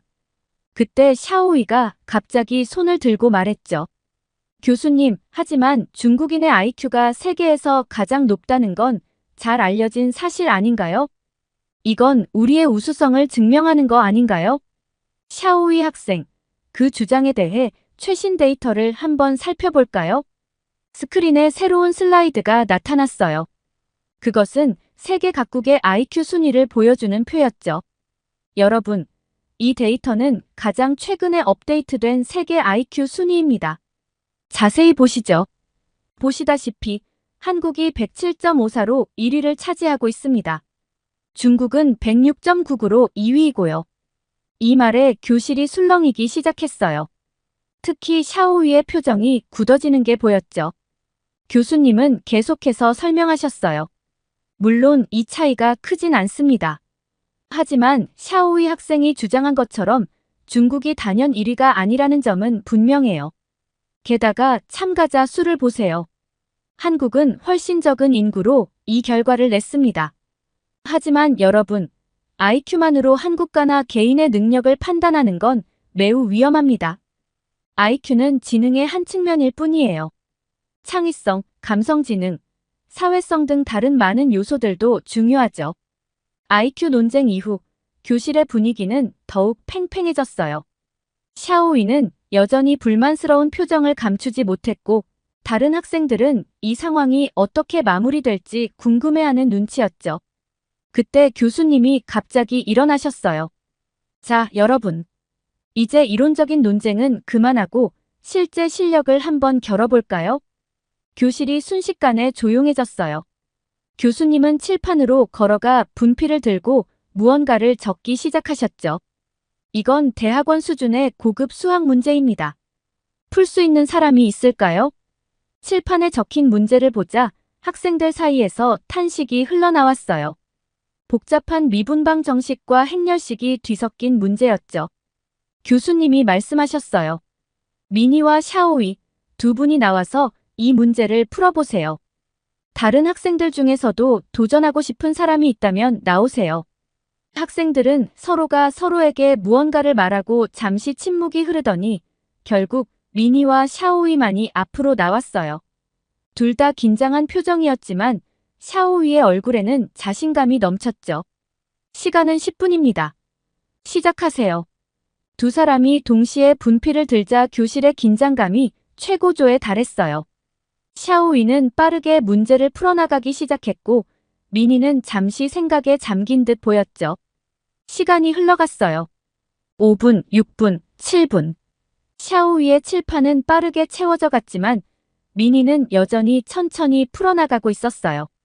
다른 학생들은 숨죽인 채 두 사람의 움직임을 지켜보고 있었죠. 남은 시간 1분입니다. 교수님의 말씀에 교실의 긴장감이 더욱 고조됐어요. 샤오위는 마지막 계산을 하고 있었고 미니는 갑자기 속도를 내기 시작했죠. 카운트다운이 시작되자 두 사람 모두 필사적으로 마지막 답을 적어 내려갔어요. 3, 2, 1. 그만. 동시에 두 사람이 분필을 내려놓았어요. 숨가쁜 10분이 지나고 이제 결과를 기다리는 시간이 왔죠. 칠판을 바라보니 미니와 샤오위는 정답과 풀이를 전부 다르게 도출해냈습니다. 교수님이 두 사람의 풀이를 자세히 살펴보셨어요. 모두가 숨을 죽이고 교수님의 입술만 쳐다보고 있었죠. 재미있군요. 두 분 다 정말 훌륭한 접근법을 보여주셨어요. 하지만 이 문제의 정답자는 한 명입니다. 그러자 샤오위는 자신만만한 표정을 지으며 미소를 짓고 있었어요. 반면에 미니의 표정 변화는 없었고 살짝 불안한 듯한 미소를 띠고 있었어요. 이를 바라보던 학생들도 샤오위가 정답을 맞췄을 거라 생각했죠. 잠시 침묵이 흐른 뒤 교수님이 입을 여셨어요. 하지만 정확한 답과 완벽한 풀이 과정을 보여준 사람은 바로 미니 학생입니다. 순간 교실이 술렁이기 시작했어요.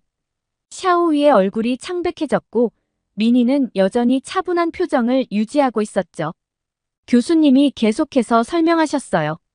미니 학생은 처음에는 천천히 시작했지만 문제의 본질을 정확히 파악하고 가장 효율적인 해법을 찾아냈습니다.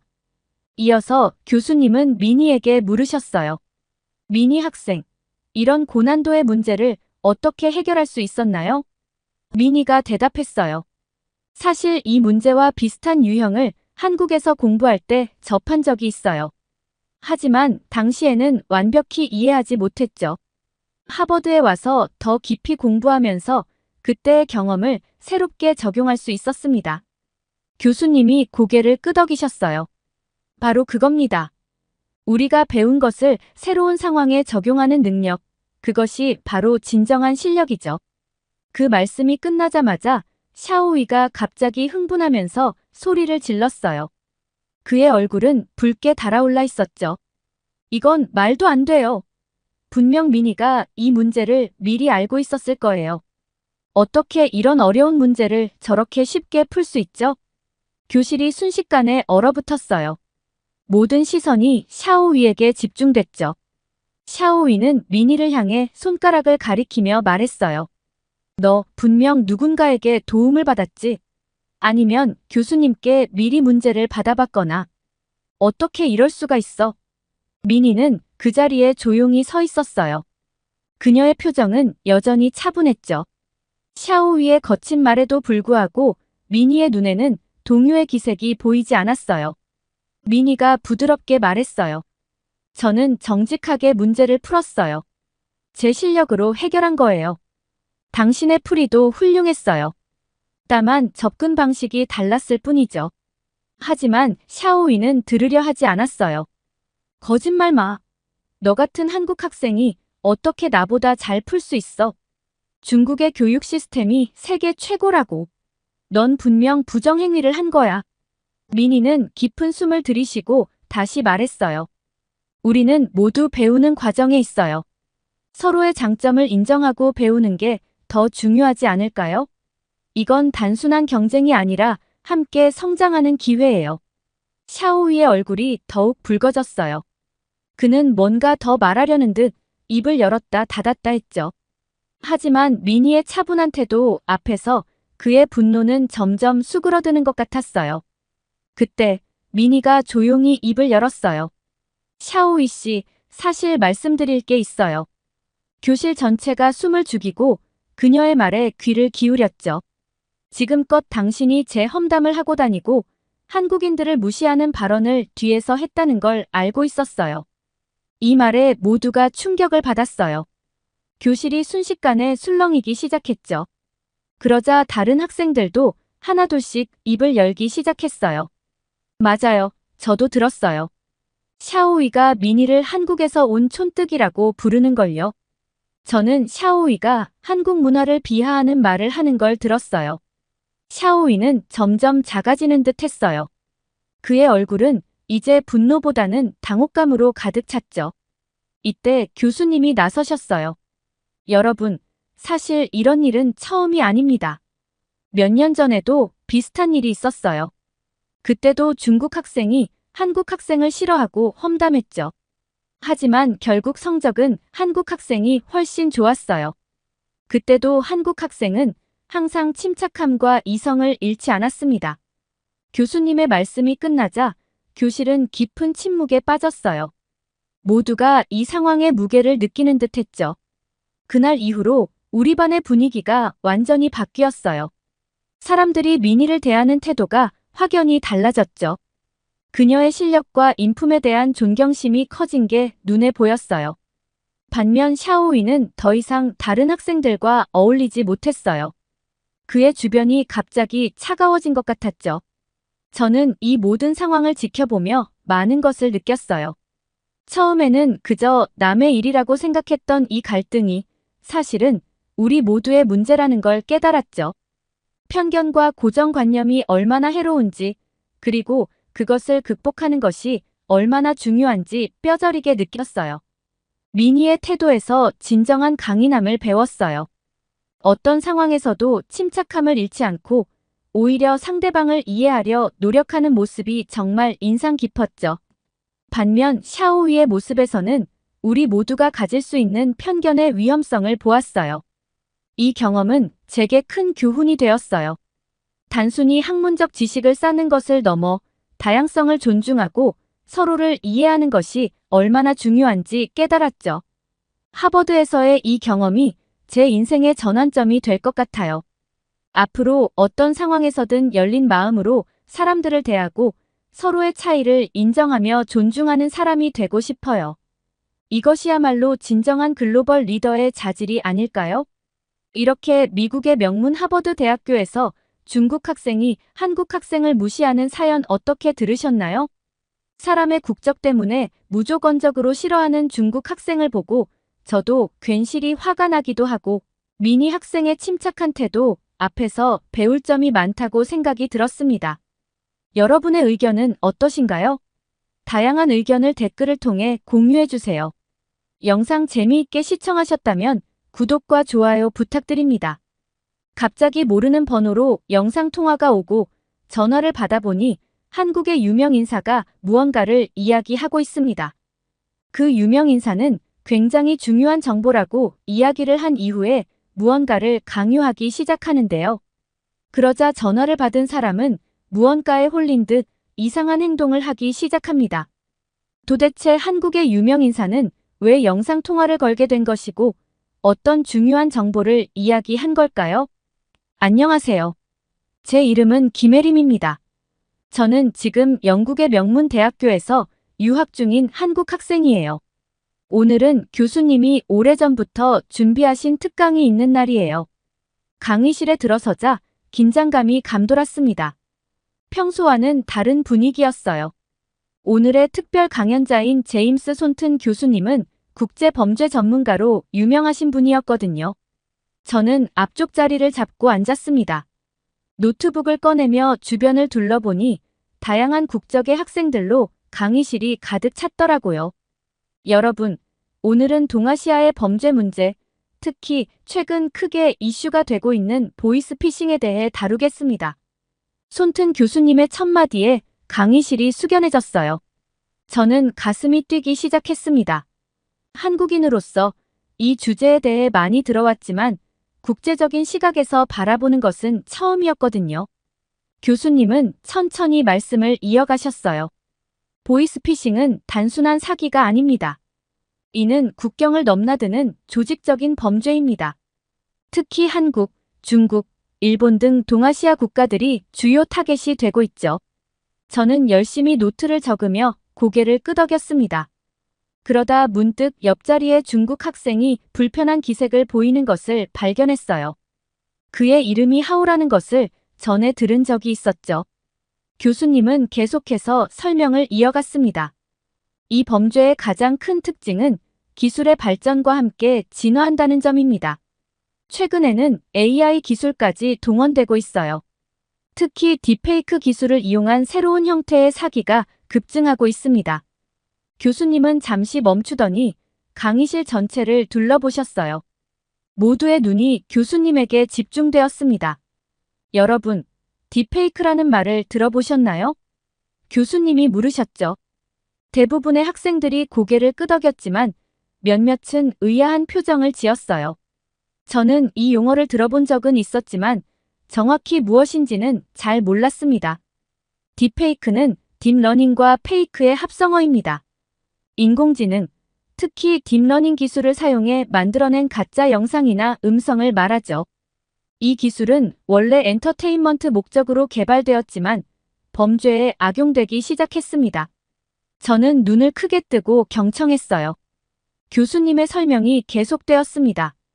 딥페이크 기술은 엄청난 양의 데이터를 학습해서 특정 인물의 얼굴 표정, 목소리, 말투 등을 거의 완벽하게 재현할 수 있어요. 심지어 그 사람의 특징적인 몸짓까지도 모방할 수 있죠. 이렇게 만들어진 가짜 영상은 일반인은 물론이고 전문가조차도 구별하기 어려울 정도로 정교합니다. 강의실 전체가 숨죽인 채 교수님의 말씀을 듣고 있었어요. 저는 불안감이 점점 커지는 것을 느꼈습니다. 이 기술이 범죄에 어떻게 사용되는지 아시나요? 교수님이 질문하셨어요. 범죄자들은 유명인이나 정치인, 심지어 여러분의 가족이나 친구의 모습을 가장해 영상통화를 걸어옵니다. 그리고 급한 일이 있다며 돈을 요구하거나 비밀 정보를 캐내려고 하죠. 심지어 회사 CEO의 모습으로 직원들에게 가짜 지시를 내리는 사례도 있었습니다. 저는 충격을 받았어요. 이런 기술이 있다니 정말 무서운 일이었습니다. 주변을 둘러보니 다른 학생들의 표정도 심각해 보였어요. 딥페이크 기술은 나날이 발전하고 있어요. 우리가 보고 듣는 것을 더 이상 신뢰할 수 없는 시대가 올지도 모릅니다. 그래서 이에 대한 인식과 대비가 무엇보다 중요합니다. 여러분, 상상해보세요. 어느 날 갑자기 일론 머스크에게서 영상통화가 온다면 어떨 것 같나요? 교수님이 물으셨죠. 학생들 사이에서 웃음 섞인 탄성이 들렸습니다. 저도 모르게 피식 웃음이 나왔어요. 웃을 일이 아닙니다. 교수님의 표정이 심각해졌어요. 실제로 일어나고 있는 일이니까요. 범죄자들은 AI를 이용해 일론 머스크, 빌 게이츠, 심지어 각국의 유명 정치인들의 얼굴과 목소리를 완벽하게 재현해냅니다. 그리고 이를 이용해 영상통화를 걸어 투자를 권유하거나 개인정보를 요구하는 거죠. 저는 충격에 빠졌습니다. 주변을 둘러보니 다른 학생들의 표정도 마찬가지더라고요. 교수님은 계속 설명하셨어요. 이 기술은 너무나 정교해서 실제 인물과 구분하기가 거의 불가능합니다. 목소리 톤, 말투, 심지어 배경까지 완벽하게 재현해냅니다. 예를 들어 테슬라 공장을 배경으로 한 일론 머스크의 영상 통화에서 그가 비밀 투자 기회를 제안한다고 생각해보세요. 저는 불안감에 휩싸였습니다. 이런 기술이 있다니 정말 무서운 일이었어요. 최근 한 사례를 들어볼까요? 교수님이 말씀하셨습니다.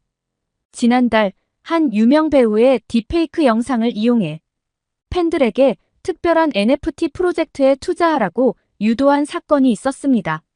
수많은 팬들이 속아 넘어가 큰 금전적 손실을 입었죠.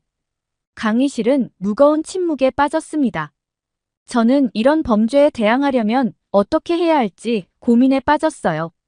교수님은 마지막으로 이렇게 말씀하셨습니다. 이것이 바로 현대의 보이스피싱입니다. 더 이상 목소리에만 국한되지 않아요. 우리의 모든 감각을 속일 수 있는 수준에 이르렀습니다. 이제 디지털 피싱이라고 불러야 할지도 모르겠네요. 그때 교수님이 한국 학생을 찾으시더니 제게 질문을 던지셨습니다.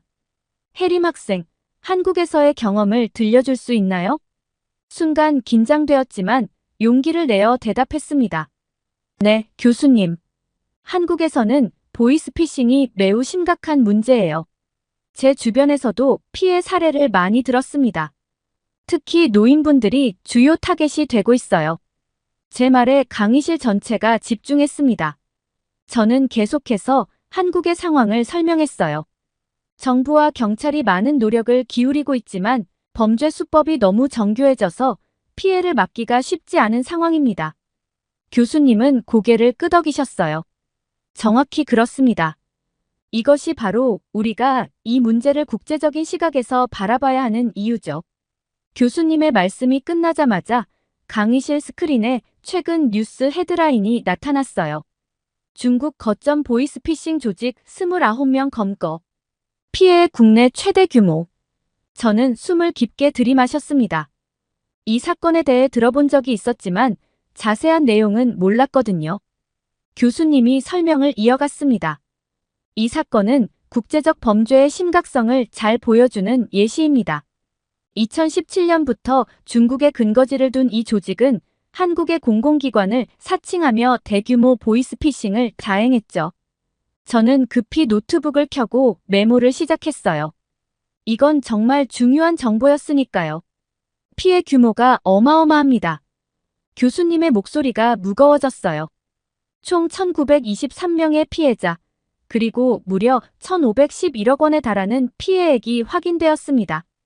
단일 보이스피싱 조직으로는 한국 역사상 최대 규모죠.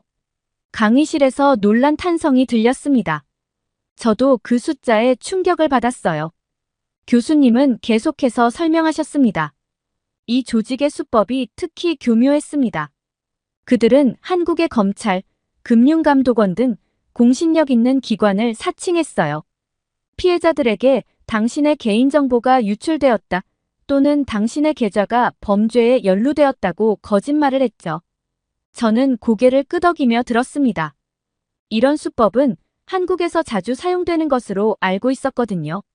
하지만 이 사건의 가장 충격적인 부분은 따로 있습니다.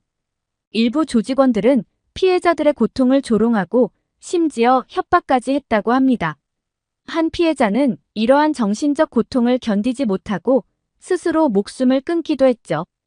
강의실 전체가 숙연해졌습니다. 저는 가슴이 아팠어요. 이런 범죄가 단순히 금전적인 피해를 넘어 인간의 존엄성을 해치는 수준까지 갔다는 사실이 너무나 충격적이었습니다. 다행히 국제공조 수사를 통해 이 조직을 검거할 수 있었습니다. 한국 경찰이 2022년부터 이 조직의 중국 내 소재지를 추적해왔고 결국 중국 당국과의 협력으로 29명을 체포하는 데 성공했죠. 저는 궁금증이 생겼습니다. 교수님, 그럼 이 사람들은 모두 중국으로 송환되나요? 교수님이 고개를 저으셨어요. 아닙니다. 중국 당국은 이 중 18명에 대해 강제 추방 결정을 내렸고 현재 4명이 한국으로 강제 송환되었습니다. 나머지도 순차적으로 송환될 예정이에요. 그 순간 강의실 뒤쪽에서 갑자기 손이 올라갔어요. 중국 유학생 하우였습니다. 그의 얼굴이 붉어져 있는 것이 보였죠. 교수님, 잠시 말씀드려도 될까요? 하우가 떨리는 목소리로 말했습니다. 교수님이 고개를 끄덕이셨어요. 물론이죠, 하우 학생. 무슨 말씀이신가요? 저는 이 사건이 과장되었다고 생각합니다. 중국인들이 모두 범죄자처럼 묘사되는 것 같아 불편해요. 이런 범죄는 소수의 나쁜 사람들이 저지르는 것이지 중국인 전체와는 관계가 없습니다. 강의실 전체가 술렁이기 시작했어요. 저는 긴장된 마음으로 교수님의 반응을 지켜봤습니다. 하우 학생의 의견 감사합니다. 당신의 감정을 이해합니다. 하지만 우리는 사실에 기반해서 이야기를 해야 합니다. 제가 몇 가지 다른 사례들을 더 보여드리겠습니다. 교수님은 노트북을 조작하셨고 스크린에 새로운 뉴스 기사들이 나타났어요. 이 사건들을 봐주세요. 2023년 5월 서울에서 중국인 5명으로 구성된 보이스피싱 조직이 검거되었습니다. 이들은 6개월 동안 약 20억 원의 피해를 입혔죠. 그리고 작년 11월에는 부산에서 중국인 10명이 체포되었는데 이들은 한국인들을 대상으로 70억 원대의 보이스피싱을 저질렀습니다. 하우는 자리에 앉았지만 그의 얼굴은 여전히 불편해 보였어요. 교수님은 계속해서 말씀하셨습니다. 그리고 이제 우리는 더욱 교묘해진 범죄 수법에 직면해 있습니다. AI와 딥페이크 기술을 이용한 새로운 형태의 보이스피싱이 등장했기 때문이죠. 교수님은 화면을 전환하셨고 새로운 뉴스 기사가 나타났어요. 이 사건을 보시죠. 지난달 서울에서 일어난 일입니다. 중국인 3명으로 구성된 범죄 조직이 AI 기술을 이용해 50대, 60대 한국인들을 대상으로 대규모 사기를 저질렀습니다. 저는 눈을 크게 뜨고 화면을 응시했어요. 정말 믿기 힘든 일이었습니다. 이 조직은 AI로 생성한 한국어 음성을 사용했습니다. 피해자들은 실제 사람과 통화하고 있다고 믿었죠. AI는 피해자의 말에 자연스럽게 반응하며 심지어 숨소리와 배경 소음까지 완벽하게 구현했습니다. 주로 인터넷 사용에 서툰 50대, 60대를 대상으로 했고 정부 지원금을 받을 수 있다거나 연금이 잘못 지급되어 환불해야 한다 등의 거짓말로 피해자들을 속였습니다. 강의실 전체가 충격에 빠진 것 같았어요. 저도 등줄기에 식은땀이 흘렀습니다. 이 사건으로 약 100명의 피해자가 발생했고 총 피해액은 30억 원에 달합니다. 범인들은 중국에서 서버를 운영하며 한국에 있는 중국인 공범들과 협력했죠. 이런 형태의 범죄는 앞으로 더욱 증가할 것으로 예상됩니다. 교수님은 다시 화면을 전환하셨어요. 이번에는 경찰청 보도 자료였습니다. 이 자료를 보시죠. 교수님이 말씀하셨습니다. 최근 3년간 한국에서 검거된 보이스피싱 조직의 70% 이상이 중국에 본거지를 두고 있었습니다. 이 말씀에 하오가 다시 손을 들었어요. 그의 얼굴은 더욱 붉어져 있었습니다. 교수님, 잠시만요. 하오가 떨리는 목소리로 말했어요. 그건 편향된 시각 아닌가요? 사실 한국인들도 중국에서 많은 보이스피싱 범죄를 저지르고 있어요. 제 친구 중에도 한국인들의 보이스피싱으로 피해를 본 사람이 있습니다. 강의실이 술렁이기 시작했어요. 저는 놀란 눈으로 하오를 바라봤습니다. 교수님은 잠시 침묵하셨다가 차분히 대답하셨습니다. 하오 학생, 그런 사례가 있다면 매우 안타까운 일이네요. 혹시 그 사건에 대한 구체적인 정보나 보도 자료가 있나요? 하오는 잠시 머뭇거리더니 대답했어요. 구체적인 자료는 없습니다. 하지만 제 친구에게 직접 들었어요. 교수님은 고개를 끄덕이셨어요. 네, 이해합니다. 하지만 우리는 검증된 사실과 공식 통계를 바탕으로 이야기를 해야 합니다. 개인의 경험도 중요하지만 전체적인 추세를 파악하기 위해서는 객관적인 데이터가 필요하죠. 하오는 입술을 깨물며 자리에 앉았어요. 그러다 갑자기 저를 향해 고개를 돌렸습니다. 혜림 씨, 당신은 어떻게 생각해요? 하오가 날카롭게 물었어요. 왜 한국은 항상 중국을 나쁜 이미지로 몰아가려고 하는 거죠? 이건 불공평해요. 저는 잠시 당황했지만 교수님께서 말씀을 이어가셨어요. 여러분, 이제 중국 보이스 피싱범에게 피해를 입은 실제 피해자들의 이야기를 들어보겠습니다. 화면에 한 중년 여성이 나타났어요.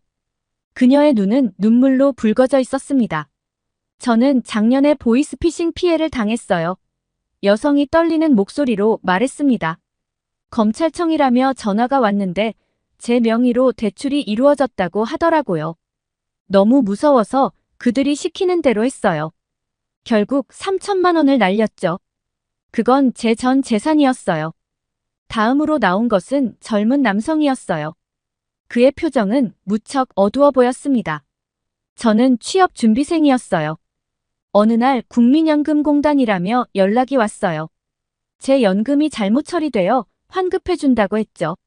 너무 기뻐서 정신없이 그들이 시키는 대로 했어요. 그런데 그게 사기였더라고요. 학자금 대출로 간신히 모아둔 돈을 모두 잃었습니다. 그 다음 영상은 더욱 충격적이었어요. 한 노부부가 화면에 나타났는데 그들의 눈에는 깊은 슬픔이 담겨 있었습니다. 우리 아들은 보이스피싱 때문에 목숨을 끊었어요. 회사 자금을 보이스피싱 범죄자들에게 송금했다가 들통났거든요. 너무나 큰 충격과 수치심에 견디지 못하고 그렇게 되었습니다. 노부부의 말씀에 강의실 전체가 숙연해졌어요. 저는 눈물을 참으려고 애썼습니다. 교수님이 다시 말씀하셨어요. 여러분, 이것이 바로 보이스피싱 범죄의 실체입니다. 단순한 금전적 피해를 넘어 인간의 존엄성과 생명까지 위협하는 중대한 범죄죠. 범죄자들의 국적이 어디든 우리는 이 문제의 심각성을 인식하고 함께 대응해 나가야 합니다. 그 순간 하오가 갑자기 일어섰어요. 그의 얼굴에는 냉소적인 표정이 가득했습니다. 교수님, 솔직히 말씀드려도 될까요? 제 생각에는 보이스피싱을 당하는 사람들이 멍청한 거예요. 중국에서는 이런 피해자들이 거의 없어요. 왜 그런지 아세요? 중국 사람들이 한국 사람들보다 똑똑하기 때문이죠.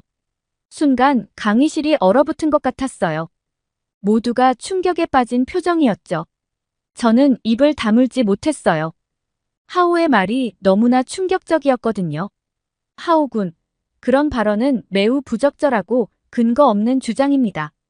피해자를 비난하는 것은 문제 해결에 전혀 도움이 되지 않아요. 저는 용기를 내어 말했어요. 하오 씨, 그렇게 말씀하시면 안 돼요.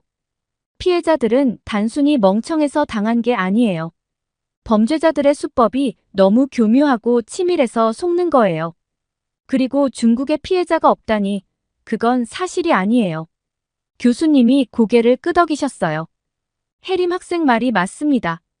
사실 중국에서도 보이스피싱 범죄가 심각한 문제예요. 제가 몇 가지 사례를 보여드리겠습니다. 교수님은 화면을 전환하셨고 중국어로 된 뉴스 기사들이 나타났어요. 이 사건을 보세요. 교수님이 설명하셨어요. 2022년 광둥성에서 있었던 일입니다.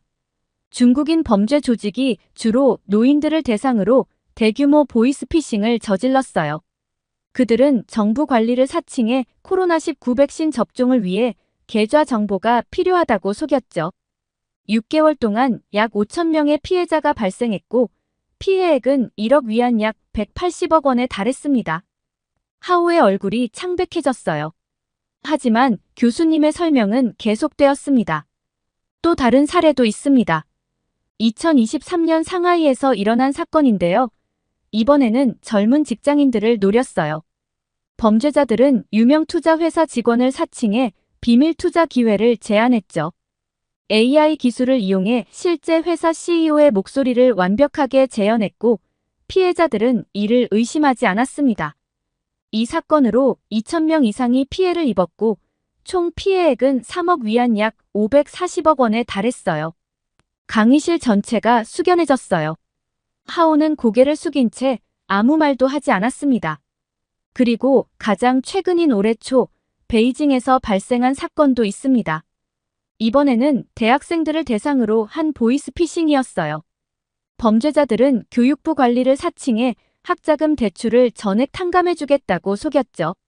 하지만 그 과정에서 개인정보와 계좌 정보를 빼냈고 결국 많은 학생들이 피해를 입었습니다. 약 3,000명의 학생들이 피해를 입었고 피해액은 8천만 위안 약 144억 원에 달했어요. 저는 이 모든 이야기를 들으면서 마음이 무거워졌어요. 보이스피싱은 정말 국경을 가리지 않는 문제라는 걸 실감했거든요. 교수님이 다시 하오를 바라보셨어요. 하오군, 이제 이해가 되나요? 보이스피싱은 중국에서도 심각한 문제입니다. 그리고 피해자들은 결코 멍청하지 않아요. 그들은 교묘한 속임수에 넘어간 것뿐입니다. 하오의 얼굴이 붉어졌어요. 그는 자리에서 벌떡 일어나 소리쳤습니다. 거짓말하지 마세요. 그건 분명 가짜 뉴스일 겁니다. 중국에서는 그런 일이 일어날 리가 없어요. 강의실 전체가 숨을 죽였어요.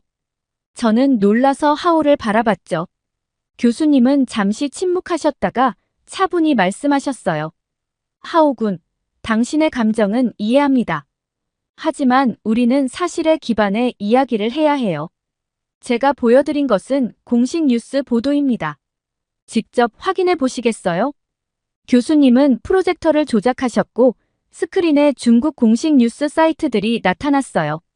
신화통신, 인민일보, CCTV 등 중국의 주요 언론사들이었죠. 그곳에는 우리가 방금 이야기한 보이스피싱 사건들이 상세히 보도되어 있었어요. 하오는 말문이 막힌 듯 했어요. 그의 얼굴에서 믿기지 않는다는 표정이 역력했죠. 교수님이 부드럽게 말씀하셨어요. 하오군, 이해가 되나요? 보이스피싱은 어느 한 나라의 문제가 아닙니다. 이는 전 세계적인 문제예요. 우리 모두가 경각심을 가져야 해요. 하오는 천천히 자리에 앉았어요. 그의 표정이 혼란스러워 보였습니다. 교수님은 다시 전체 학생들을 향해 말씀하셨어요. 여러분, 보이스피싱은 안타깝게도 완전히 사라지지 않을 문제입니다. 범죄자들은 계속해서 새로운 수법을 개발하고 있어요. 그래서 우리 모두가 이에 대비하는 것이 중요합니다.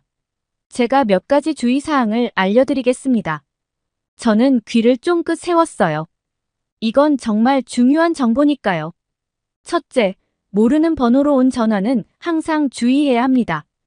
특히 정부기관이나 금융기관을 사칭하는 경우가 많으니 이런 전화를 받으면 일단 의심해보세요. 둘째, 개인정보나 금융정보를 전화상으로 요구하면 절대 알려주지 마세요. 진짜 기관이라면 이런 정보를 전화로 요구하지 않습니다. 셋째, 급하게 결정을 내리라고 압박하는 경우를 조심하세요. 범죄자들은 피해자가 생각할 시간을 주지 않으려고 해요. 넷째, 의심스러운 점이 있다면 주저하지 말고 주변에 물어보세요. 가족이나 친구 또는 해당 기관의 공식 번호로 직접 확인해 보는 것이 좋습니다. 다섯째, 보이스피싱 수법은 계속 진화하고 있어요. AI 기술을 이용한 딥페이크 음성 사기도 증가하고 있죠. 항상 최신 수법에 대해 관심을 가지고 정보를 업데이트하세요. 마지막으로 만약 보이스피싱 피해를 당했다고 생각되면 즉시 경찰에 신고하세요. 초기 대응이 매우 중요합니다. 교수님의 말씀이 끝나자 강의실 전체가 진지한 분위기에 휩싸였어요. 모두가 이 문제의 심각성을 깨달은 것 같았죠. 저는 용기를 내어 질문했어요. 교수님, 그렇다면 우리 학생들이 할 수 있는 일은 무엇일까요? 교수님이 미소 지으셨어요. 좋은 질문입니다. 해림 학생. 여러분은 이 정보를 주변 사람들과 공유할 수 있어요. 특히 노인분들이나 디지털 기기 사용에 서툰 분들에게 이런 위험성을 알려주는 것이 중요합니다. 또한 여러분이 공부하고 있는 기술을 이용해 보이스피싱을 막을 수 있는 새로운 방법을 연구해 볼 수도 있겠죠. 교수님은 잠시 생각에 잠기셨다가 다시 말씀을 이어가셨어요. 그리고 여러분, 한 가지 더 기억해 주세요. 보이스피싱 피해자들은 결코 멍청해서 당하는 게 아닙니다. 이는 범죄자들이 피해자의 심리를 교묘하게 이용한 결과예요. 실제 그 상황에 처하지 않은 사람은 피해자의 심정을 온전히 이해하기 어렵죠. 교수님의 표정이 진지해졌어요. 우리는 피해자를 비난하는 대신 이런 범죄를 저지르는 이들을 막는 데 집중해야 합니다. 특히 중국발 보이스피싱이 큰 문제가 되고 있는데 이런 범죄가 하루빨리 사라지기를 바랍니다. 강의가 끝나고 나오면서 저는 깊은 생각에 잠겼어요. 오늘 배운 내용은 충격적이면서도 중요했습니다. 보이스피싱의 위험성을 새삼 깨달았고 동시에 피해자들을 향한 편견도 버려야 한다는 것을 알게 되었어요. 앞으로 저도 이 문제에 관심을 갖고 주변 사람들에게 경각심을 일깨워 주어야겠다고 다짐했습니다. 이런 노력들이 모여 언젠가는 보이스피싱 없는 세상이 올 거라고 믿어요. 이렇게 중국 보이스피싱범들이 한국인들을 대상으로 범죄를 저지르는 사연 어떻게 들으셨나요? 그 당시에 피해자들의 심리를 이용해 범죄를 저지르는 중국 범죄자들을 보니 중국인에 대한 인식이 안 좋게 느껴졌는데요. 여러분들도 보이스피싱에 당할 위험을 느낀 적이 있으신가요? 끝까지 의심하고 영상을 시청하신 모든 분들이 보이스피싱의 피해자가 되지 않기를 간절히 바랍니다. 영상 재미있게 시청해 주셨다면 구독과 좋아요 부탁드리고 긴 영상 시청해 주셔서 감사드립니다.